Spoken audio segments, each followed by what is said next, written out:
Certa vez, uma jovem me perguntou: Pastor, o que eu posso fazer para que a promessa da salvação se torne algo real, efetivo na minha vida? Essa pergunta é muito pertinente, muito salutar. Eu respondi a ela que, primeiro, era necessário viver o novo nascimento, nascimento do alto. E a partir dali, um linear compromisso com os valores do reino e a experiência real com esta obra maravilhosa de Jesus. Essa história, essa pergunta tão pertinente que essa jovem me fez, ela ilustra, ela introduz o que eu quero falar com vocês neste texto, neste momento, que é realmente como tornar a salvação algo real nas nossas vidas, né? Não apenas uma promessa vazia, destituída de corpo, de força e de vigor. Como viver uma vida, uma salvação que se desenvolva até os seus esboços finais? Essa é uma pergunta importante. Acredito que o apóstolo Pedro responde a esta indagação com muita percussiência, com muita efetividade. Então faremos isso.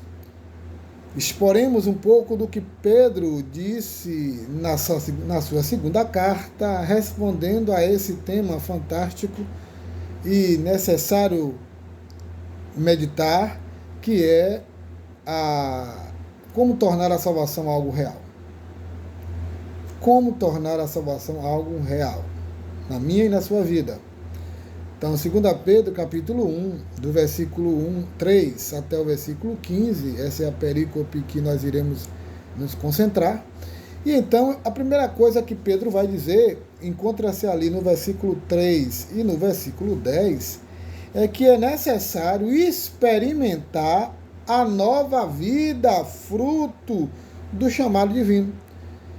Experimentar esse novo ser que ressuscita do ouvir a voz do Senhor. Jesus vai dizer isso lá em João, não é? Que aqueles que ouvissem a sua voz ressuscitariam. Essa ressurreição é a ressurreição espiritual, está lá em João 5. E depois ele disse que outra vez essa voz seria ouvida, mas aí agora essa seria uma ressurreição para juízo. Essas duas ressurreições são uma verdade dita pela revelação. E do ponto de vista do nosso tema, sobretudo a voz de Jesus que nos faz ressurgir espiritualmente. Notem que Pedro vai, de certa maneira, dizer isso. Ele diz assim: pelo poder de Deus, nos foram concedidas todas as coisas que conduzem à vida e à piedade, pelo pleno conhecimento daquele que nos chamou para a sua própria glória e virtude. Aí o versículo 10, ele diz assim: por isso, irmãos, ou seja, consequentemente, procurem com empenho cada vez maior confirmar, não é tornar, note isso, confirmar, ou seja, confirmará o que já existe, a vocação e a eleição de vocês, porque fazendo assim vocês jamais tropeçarão. Glórias a Deus! Primeiro eu preciso vivenciar, por isso que eu coloquei experimentar o poder desse chamado divino. Nota, eu já falei em vários lugares, escrevi também, nós temos dois chamados. O primeiro chamado externo, o chamado do Evangelho.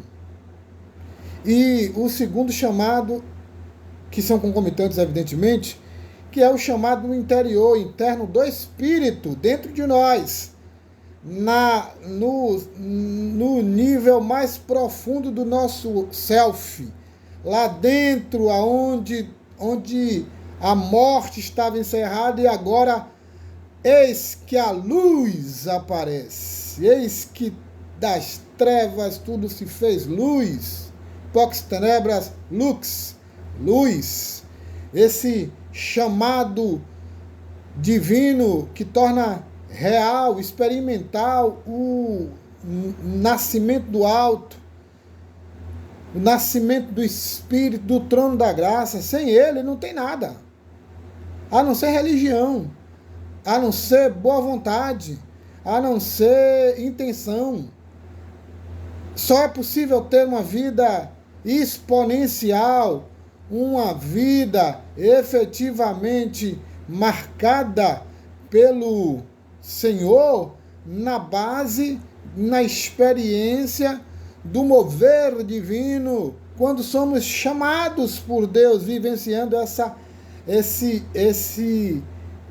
ressurreição espiritual. A partir dali somos um novo Gênesis, somos o prato de entrada da grande transformação cósmica que o Senhor fará no seu dia, no seu retorno. Nós somos a evidência explicitada desta vida Zoe, que gera profunda transformação na nossa relação e na nossa posição existencial. Sem ela, sem esse chamado eletivo, jamais conseguiremos. Jamais conseguiremos. De fato, precisamos experimentar, sim, esse chamado que nos faz novas criaturas. Por isso que Paulo vai dizer assim, olha, portanto, se alguém está em Cristo, se não tiver também, nada feito. E tudo que eu estou dizendo não tem realidade prática. Mas se está em Cristo, é nova criação. Lembra, novo Gênesis. As coisas antigas já passaram, eis que tudo se fez novo. 2 Coríntios 5,17. Não havia na mente do apóstolo a possibilidade de alguém estar em Cristo e continuar jungido, comprometido, totalmente relacionado com uma vida velha, anterior. Por isso que o crente perdoa, por isso que o crente vive uma vida significativa, por isso que o crente vive uma vida em que as pessoas dizem alguma coisa de modo muito, muito extraordinário aconteceu na vida daquela pessoa. Sim, note isso e nunca mais esqueça, a vida cristã precisa ser extraordinária, excepcional. Sim, porque ela é sobrenatural. Ela é fruto do chamado interno que gera o novo nascimento, que é obra de Deus. Exclusiva, monergética, produto e lavra do céu, produzida no trono da graça, lá na indústria celestial. Sem isso, não temos essa experiência real. E a salvação não vai acontecer. Ela não vai se desenvolver. Ela não vai chegar ao seu apogeu, o seu zênite, a sua plenitude, porque lhe falta o coração, a essência e o fundamento que é a nova vida, né? A Zoe, implantada, inserida pelo CEO da nova aliança, o Espírito Santo. Entendeu isso? É fundamental, é necessário. Mas é uma segunda experiência que eu preciso ter para que a salvação se torne real. Estamos falando disso, da salvação, algo real. E o que seria? Pedro deixa claro aqui no versículo 5 e 7, eu quero ler os versículos antes de iniciar. Por causa disso, ele está dando consequência ao argumento. Por causa disso, concentrando todos os seus esforços, acrescentem a fé que vocês têm à virtude o conhecimento, ao conhecimento o domínio próprio, ao domínio próprio a perseverança a piedade a fraternidade e o amor. Sabe o que é que Pedro está dizendo aqui?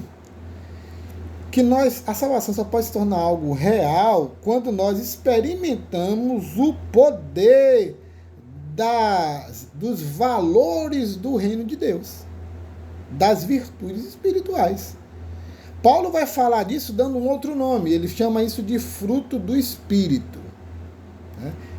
O fruto e suas ramificações e seus gomos que apresentam a nova vida, apresentam esse novo ser, criado em Jesus pelo poder da verdade, como fruto da experiência em fé salvadora do Evangelho. Do Evangelho. Então é impossível se levar até a sua consumação a nova vida, a salvação, a redenção, sem experimentar linearmente, ou seja, diariamente, de modo sempre presente esses valores. Porque esses valores são valores do reino de Deus, que nós somos inseridos, entramos quando nascemos de novo. Nascemos de novo e entramos num novo mundo. Paulo vai dizer que nós somos arrancados, transportados do reino das trevas para o reino de Jesus Cristo, da luz. Há uma transferência, não vivemos mais submetidos debaixo do báculo de um reino usurpatório e caótico. Não vivemos mais debaixo do controle da lei do pecado, da lei da carne, mas sim da lei do Espírito de vida, que nos faz novas pessoas, que recupera, reestrutura, transmigra nossas relações, quem somos, altera a nossa forma de pensar, faz uma revolução em nosso pensamento, uma revolução cognitiva. Leia com atenção o capítulo 8 do livro de Romanos e você vai entender bem o que eu estou dizendo. Faz também uma revolução emocional, nos livra da nossa alienação existencial e ontológica, que nascemos da nossa falta, do domínio profundo e angustiante do desejo. Tudo isso perde sua ação e sua realidade efetiva debaixo do poder esmagador da vida espiritual e do reino de Deus, que agora se torna a lei que vivemos, se torna o caminho que traçamos a nossa jornada.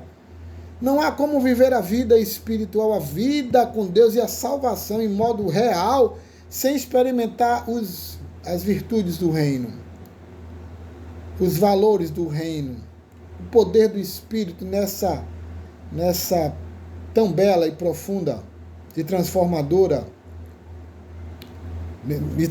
cultivo.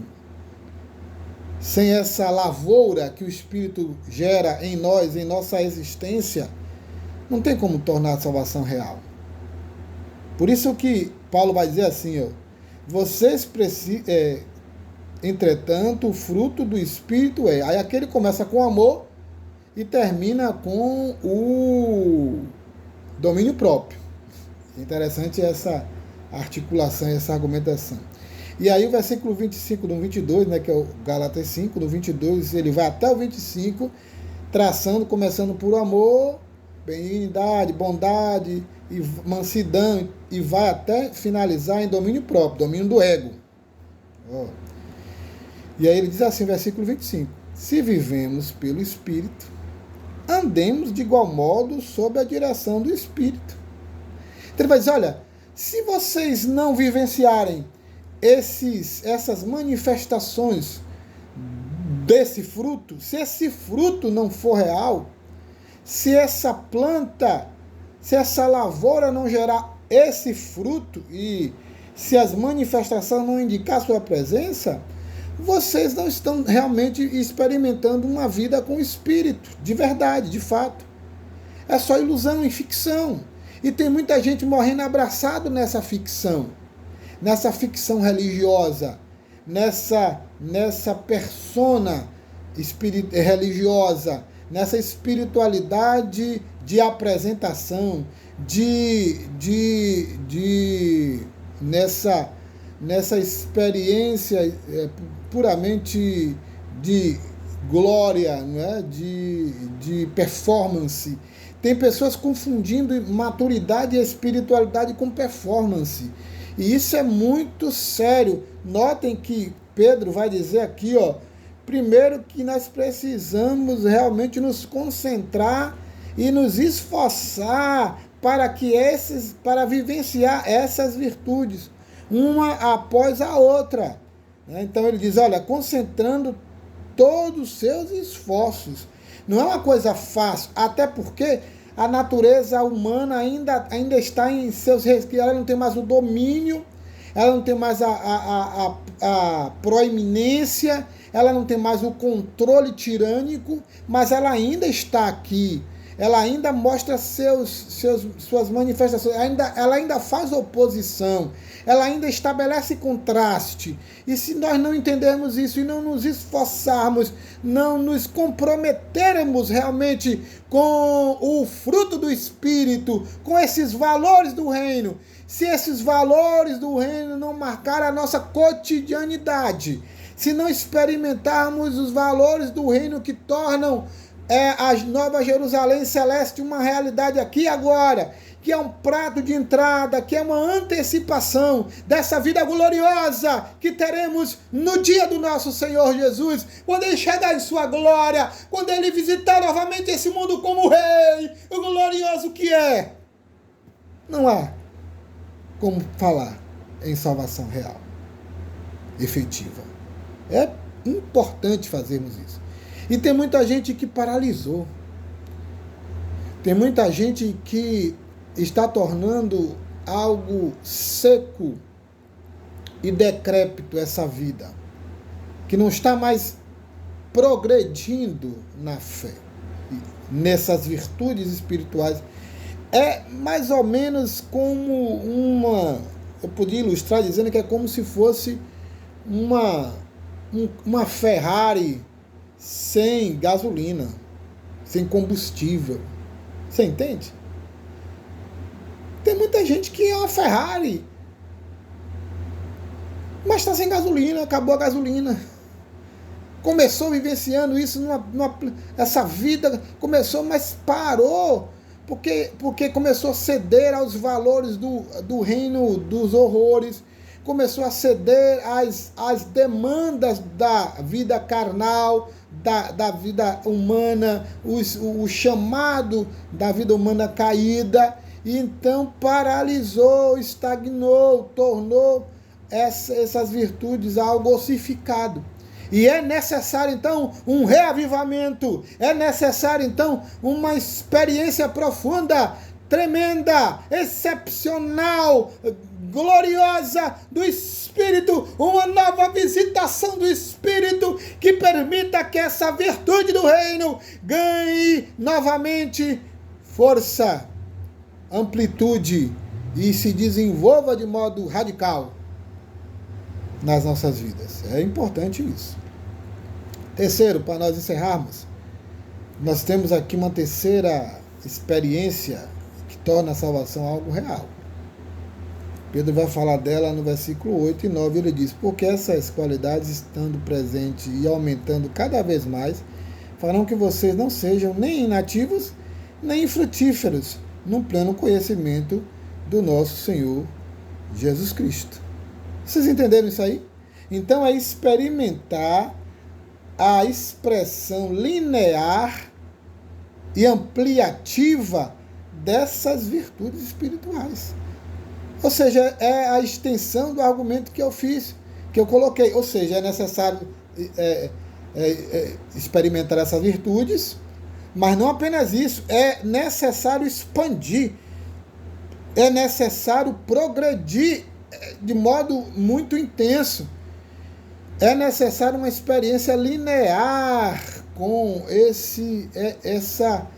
essas virtudes, para que de fato essa salvação ganhe corpo, se torne um adulto forte, viçoso, que experimente de fato essa virtude com poder espiritual na nossa vida. Ó Senhor, nos visite desta forma, de tal maneira que sejamos adultos espirituais necessários nesse mundo, que possamos apresentar com varonilidade este reino de Deus tão necessário ao mundo, que pode transformar as pessoas internamente lá nas questões, lá no mais profundo, no lugar mais escondido, tratando com as questões de fundo, mais ontológicas e essenciais.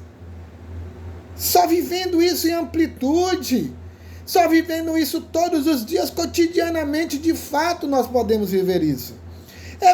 É exatamente isso que os autores, tanto reformados, repercutindo, como da revelação, querem dizer e significar quando eles falam da perseverança.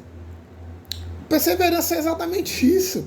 É tornar essas virtudes cada dia mais presentes, cada dia mais maduras, cada dia mais amplas, cada dia mais fortalecidas em nós. E isso faz com que essa vida espiritual se torne cada vez mais poderosa, cada vez mais efetiva, porque de fato nós nascemos, mas precisamos nos desenvolver.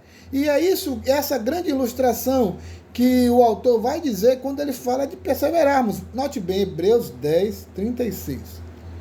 Vocês precisam perseverar. Para quê? Havendo feito a vontade de Deus, alcancem a promessa. Primeiro, é necessidade perseverar. É necessidade vivenciar cotidianamente essas virtudes. Segundo, é para quê? Qual é o propósito? Qual é o telos desse compromisso com as virtudes? É, de fato, fazer a vontade de Deus a cada dia. Crescer na experiência com a vontade de Deus, conhecer mais o Senhor, buscar se comprometer em conhecer mais e mais o Senhor. Não podemos nos sentir enfadados de Deus, ao contrário, precisamos vivenciar isso. E aí, essa promessa se torne real. Essa promessa do novo reino, essa promessa que Jesus fez, essas promessas presentes no Evangelho se tornem realidade em nossas vidas. De fato, para isso precisamos perseverar. E eu queria finalizar ilustrando assim, que essa vida, essas virtudes, a experiência ampliativa com essas virtudes é como o nascimento. Nós nascemos, mas não está tudo pronto. Nasceu, está tudo acabado. Não, o nascimento é o início. Precisamos desenvolver para nos tornarmos adultos. Tem gente que parece que só nasceu de novo e pronto. E vive uma vida imatura, sem maturidade espiritual. Precisamos mudar isso. Senão, é uma perigosa e destrutiva ficção falar que se é salvo. Ser salvo é necessário viver experimentalmente essas experiências que Pedro coloca aqui. Que Deus lhe abençoe. Nosso Pai, permitas que esta palavra entre, liberte e transforme, e que o poder do teu Espírito se torne real. Faça isso, Deus, usando a instrumentalidade da tua palavra e da pregação do querigma que o teu servo ministrou agora, para a glória do Senhor. Amém. Glórias a Deus.